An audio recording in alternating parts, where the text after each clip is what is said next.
যদি আপনার একটু অনুভূতি বলে। ধন্যবাদ।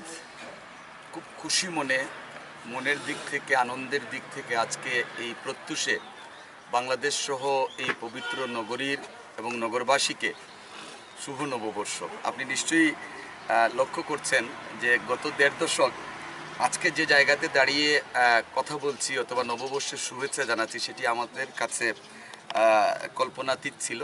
আমরা এরকম একটি পরিবেশে গত ১.৫ দশক আমাদের নববর্ষকে উদযাপন করতে পারিনি। যেভাবে আমরা পারিনি আমরা অন্যান্য জাতীয় দিবস পালন করতে, যেভাবে আমরা পারিনি আমাদের দলের প্রতিষ্ঠাতা চেয়ারম্যানের জন্ম অথবা মৃত্যুবার্ষিকী পালন করতে, যেভাবে আমরা পারিনি আমাদের দলের ভারপ্রাপ্ত চেয়ারম্যানের আমাদের কারাবরণ দিবস, যেভাবে আমরা পারিনি আমাদের অঙ্গ এবং সহযোগী সংগঠনের প্রতিষ্ঠা বার্ষিকী সহ বিভিন্ন অনুষ্ঠান।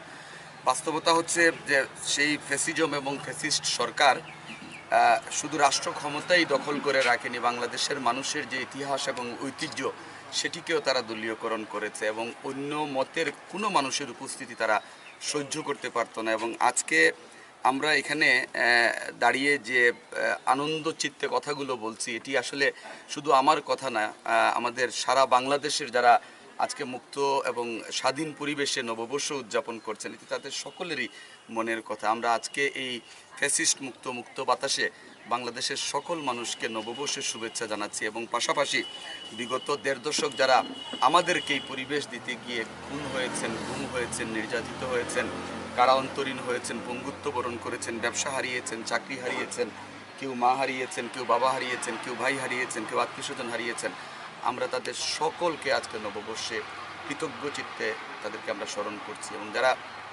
আজকে আমাদের সাথে এই উৎসবে সামিল হতে পারছেন না, মহান আল্লাহ যেন তাদেরকে জান্নাতুল ফেরদৌস নসিব করেন।